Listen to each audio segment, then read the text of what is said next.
Send me to prison, man. I ain't worried about it. This is bullshit. Give me 18 months in prison. Let's run this shit.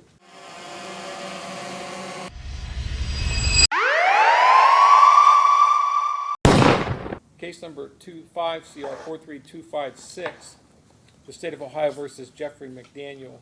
Mr. McDaniel is before the court with his counsel, Mr. McKenna. Ms. Tranter, on behalf of the State of Ohio, we're here for sentencing. Has everyone had an opportunity to review the pre-sentence investigation? Yes, Your Honor. Yes, Your Honor. Anything on behalf of the state? Yes, Your Honor. On behalf of the state, I will note that the victim is not present. She is watching on YouTube. However, she's out of state and did not come in for the sentencing. She has submitted the victim impact statement to the court for the court's review, which I know you've done, along with several text messages she wanted the court to consider.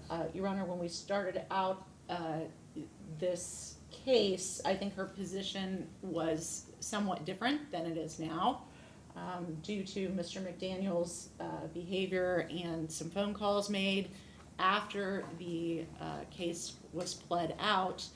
The victim is very concerned with his lack of remorse and lack of accountability, and she is requesting that the court impose some type of incarceration for Mr. McDaniel. That being said, I have talked to Officer Niemeyer about probation's recommendations for the case as well. I would like to put an alternative out to the court if the court is not considering a term of imprisonment for Mr. McDaniel. And I think that it would behoove everyone if we do maybe set this over again for an evaluation to see if he is appropriate for our Monday program, which will address both substance abuse and mental health needs. My understanding from the program that he was enrolled in Toledo prior to this incident is that it's more of a sober living and not necessarily a lockdown facility where he would get the level of care that he would need. So I would recommend that, or put that to the court for their consideration in doing a second evaluation. Other than that, Your Honor, I have nothing further. Anything else from probation? Nothing further, Your Honor. Mr. McKenna? Mr. McDaniel, is there anything you'd like to say before I sentence you? Yeah, I want to say, I want to read this, but I also want to say, just to say that if you would listen to those phone calls, I called my sister. I did. And I did listened to not it. say anything crazy to her. I didn't say anything out of the way. I asked her if she could put some money on my books, and she said she loved me and everything. And then I called her yesterday, and she got to saying that I said that I was trying to kill her and her boyfriend, but that's not what her statement even said, nothing like that. And I hung the phone up. I mean, I told her F you, but I hung the phone up. I didn't proceed to keep arguing with her because she just keeps saying I have all these problems, but you've done two different evaluations, and I was doing good there. If you got the notes from the Hill Space, you'll see that I was doing good. I was doing AA. I was going to the gym. My mom was paying for the gym. Like, we discussed this, no imprisonment. That was the whole thing. That's the reason I didn't go to trial. Well, I never made any promises. I know. I'm not saying you made a promise. I'm just saying we spoke to that. But now I just want to read this. I said, because they're saying I wasn't remorseful. That I wrote this because I was hoping my mother would be here. This isn't easy for me. I cried in most of this letter. Everyone here today, I bet love their mothers as much as I do, and you would understand that I need this weight lifted, and I never want to hold this weight again in my life today. This will hopefully getting out and go to this rehab facility that they have will start me on a clean slate with the rebuild of my life and my journey with my family. First, I would like to apologize to my family and this court because time is valuable, and having to go through this when we all have busy lives is something I never want any of us to have to experience again. But I do take responsibility and my part in this disagreement that we had during the troubling time. I want to thank my mother and the courts for a chance to do treatment.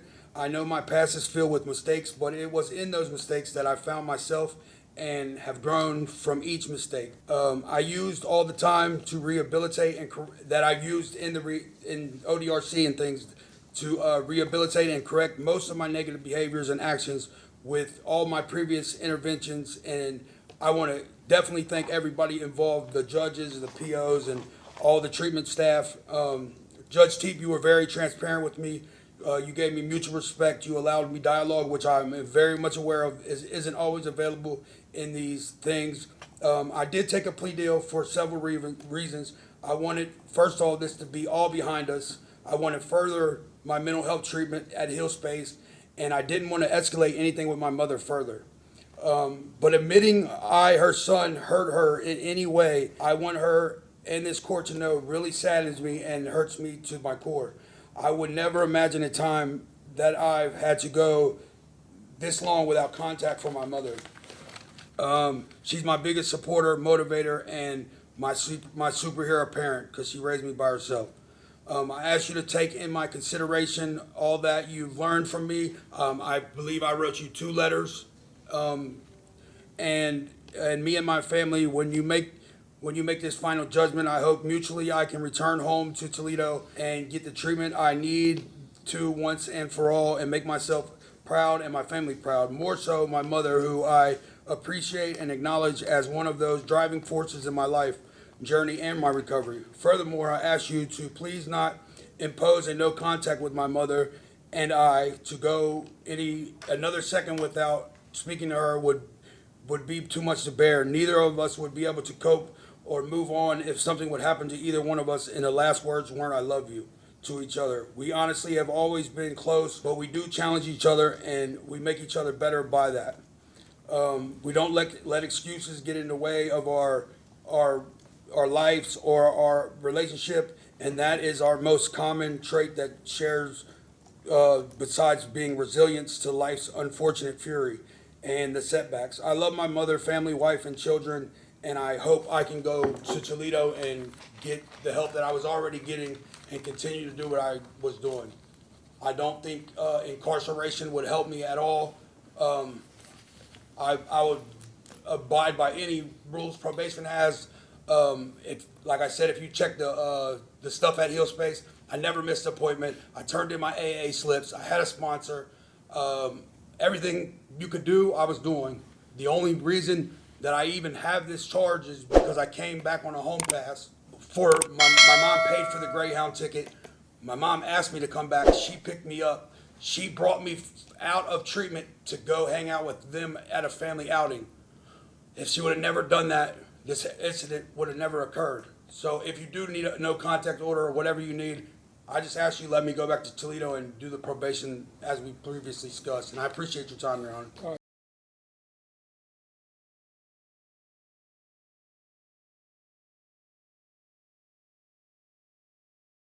All right, thank you, sir.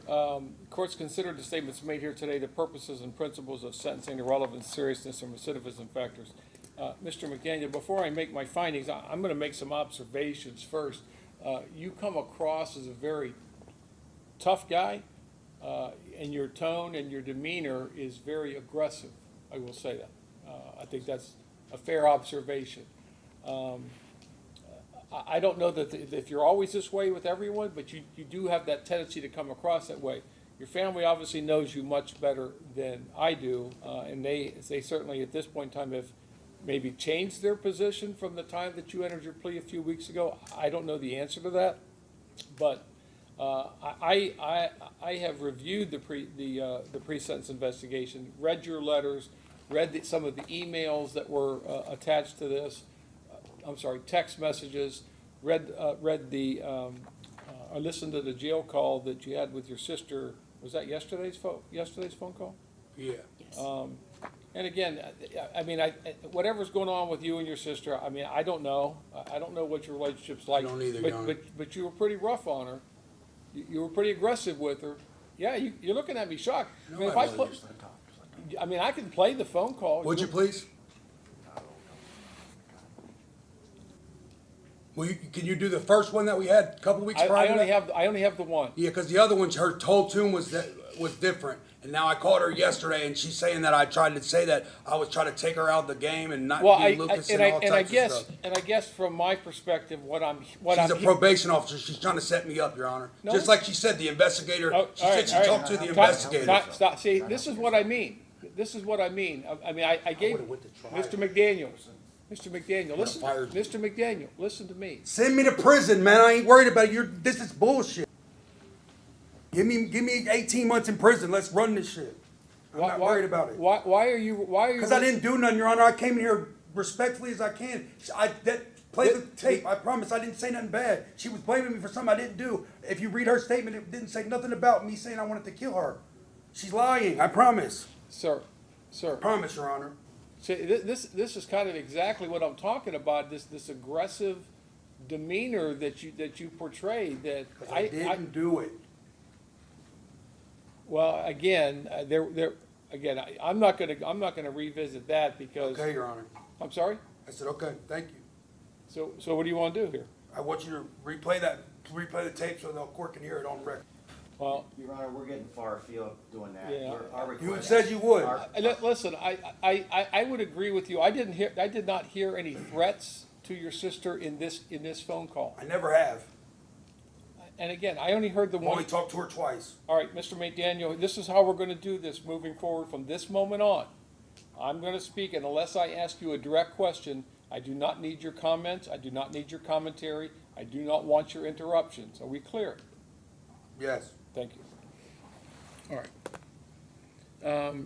Anyway, it was just my observation that perhaps, and again, this is just kind of an example of how that phone call ended up with you and your sister, and we all know how the phone call ended. I did not hear any threats, but again, your denial that this event even happened, and continue to deny that it even happened, even though you're saying you're taking responsibility. If you deny it happened, there were apparently, according to your sister, according to your mother, there were witnesses to this incident, and they believe that you don't remember it because you were in some kind of drug-induced event. So, and maybe that's true, maybe that's not. I am going to do what I said I was going to do. Mr. McDaniel, see this creates a problem for. Y'all are saying stuff that ain't true, Your Honor.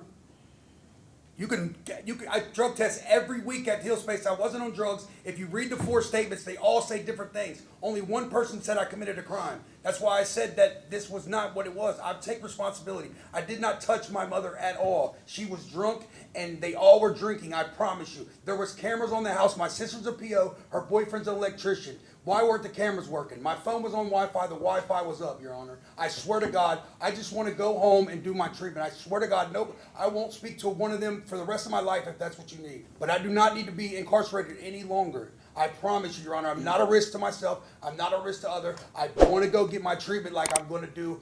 But anyways, I don't want to go be locked up anymore. I just did 15 months for something, and I wrote you the letter of what I did, Your Honor. I swear I'm rehabilitated. I go to AA every week. I got a sponsor. I work the 12 steps. I'm working a rigorous program, an honest program.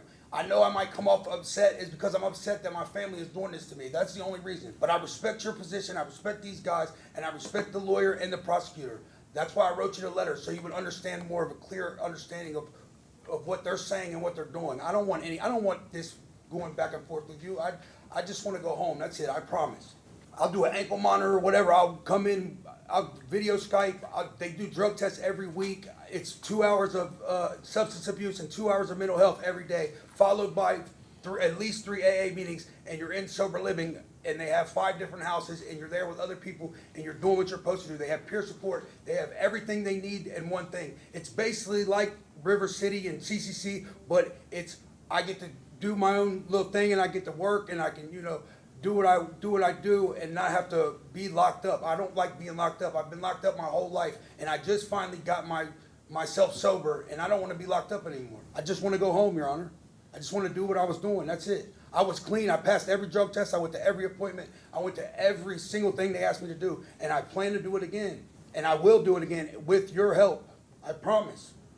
Please don't, whatever, they're switching their stance for no reason. I didn't do anything. I promise you, I'm not a risk to you, them, myself. No, they live in different states, Your Honor. I don't have any money. I can't even leave the state. I can't even drive. I don't have a car. My car got stolen. I reported it. All this stuff happened, Your Honor. I was the victim of a crime and nothing happened on it. That's why I'm so upset. My car was stolen along with everything I owned. I went to Toledo. I got all my stuff back. and I don't even think they went and got my stuff. I think they let it get thrown away. $7,000 worth of stuff that I got donated to me, they got thrown away. That's ridiculous. My family, we were supposed to go see my dad's grave on Monday. Why didn't they go get my stuff? We were going to Toledo on Monday after this party. They were supposed to go to Toledo anyways. It was all a lie. It was all a lie. And now I'm sitting here and they're switching their stance and want me to go to jail now? It doesn't even make no sense. That's the only reason. It's the only reason I'm even upset at all. Because I honestly would have went to trial and I would have confronted my accuser, and we could have proved beyond a reasonable doubt that I didn't do it. All the statements were different. You got the statements in front of you probably. They're all different. Only one person, an Indiana resident, said that I committed a crime. And I had previous relationships with her best friend, and she works for the state of Ohio. All her judgment is biased. She wasn't in the house. I'm pretty sure she was one of the 911 callers. I promise you, Your Honor. I did not hurt my mother at all. At all. That's why it hurts me that I'm even dealing with this, Your Honor. And if it takes me and my mom a long time to get back to where we were, fine. But I mean her no harm, and I mean nobody no harm. I want to go home and do my treatment, Your Honor. That's it. I want to go see my AA group. I want to go to my meetings. So do you want me to set aside your plea and set this for trial? Is that what you're telling me? I mean, it depends on. I want it behind me. I got a felony record. So a felony in this county, it sucks, but it's not going to kill me. I can still get a job. I can still do what I do. I don't want to go. I don't want to really risk 2 to 8 years when I could just take the plea, like you said, and send me to Toledo to do my thing and be on probation, like we agreed. And it'll be best for everybody. I promise. You will not have one problem with me. I will do everything you ask, and every report will say that. I promise you. I just need a chance, Your Honor. That's it. All right. I have a home group and everything. All right, you done? Yes, Your Honor. All right, Mr. Daniel, I got to tell you, you make it very difficult for me. I mean, like I started this off with, your demeanor. I have 4 deputies in this courtroom. Usually, I have 1. Because I'm sorry. I'm fine. I'm just talking to you, Your Honor. Well, but you get very aggressive, and I don't think I mean to. That's what I'm trying to get you to recognize. Yeah, I don't mean to. I mean, trust me. I don't feel threatened, because if you can get past these 4 guys, I would never even try, Your Honor. I promise you that. I respect you more than you ever could imagine. But my point is just your demeanor, and again, I don't think you threatened your sister on the phone call I listened to, but again, you were very aggressive towards her, and again she was lying, Your Honor. No, I'm not talking about what she said. I'm talking about how you're acting. That's what I'm trying to get you to recognize. Your Honor, I said, have you ever not been able to talk to anybody? Have you ever not been able to talk to your mom? She said no. And then she went on to say, things happened because you did what you did. You said that you would take away Lucas's parents, meaning that I said that I would kill her.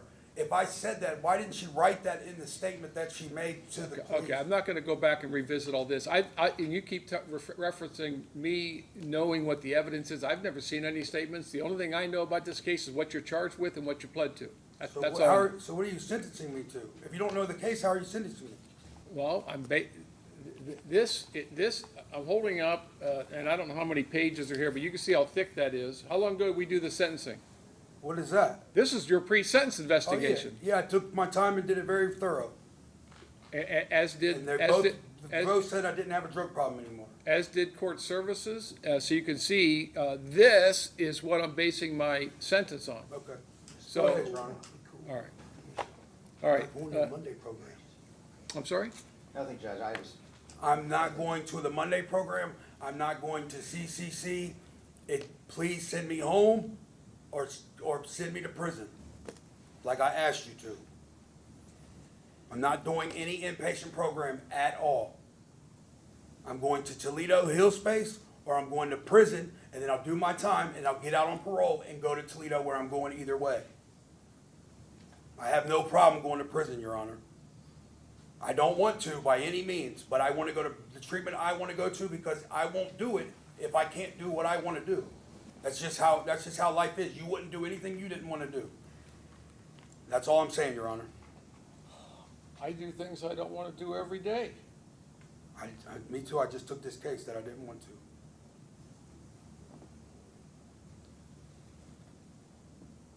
But I'll happily go do treatment in Toledo and pass every drug test, go to AA every day, go to the gym, get my life together, might even start going to church, depending on what it is. I got way bigger fish to fry than dealing with my family. This is a family affair. This shouldn't even been brought to this court. There's no injuries, there's no nothing. Promise you. There's no injuries, there's nothing. Nobody went to the hospital, nobody did anything. All right, Mr. McDaniel, the court's going to find that you're amenable to community control. I'm going to place you in community control for a period of 3 years, subject to the supervision of the Warren County Probation Department. You're ordered to refrain from the use of any drugs, alcohol, or marijuana. I will order you to complete substance use disorder and mental health treatment at Hill Space. You're to have no contact with Sherry Spencer. You understand there's a protection order in place as well. Fine, Your Honor. Okay. You have 122 days jail time credit. The court finds that you're indigent for the purpose of any fines, costs, or other financial sanctions. You're also subject to a discretionary period of post-release control, which means that if you're sent to prison when you're released, the Adult Parole Authority may supervise you for up to 2 years. If you violate that supervision, you can be returned to prison by the Adult Parole Authority for up to 1/2 of this court's original sentence. If your violation is that you commit another felony, you can be returned to prison for 1 year or the period that you have left on PRC, whichever is longer. That time would run consecutive to any additional prison time that you get sentenced to. I'm also going to order you to be placed on electronically monitored house arrest. You'll be placed on that monitor tomorrow. You'll be transported to Hill Space tomorrow. You have a right to appeal the court's decision of your sentence to the 12th District Court of Appeals. If you want to appeal, you must file your notice within 30 days of today's date. If you can't afford to pay for the transcript or anything necessary for your appeal, that can all be provided to you at no cost. If you cannot afford an attorney, I'll appoint one for you at no cost. Ms. Tranter, is there anything else? No, sir. Mr. McKenna? Nothing, Judge. Mr. McDaniel, good luck to you, sir. Thank you, Your Honor.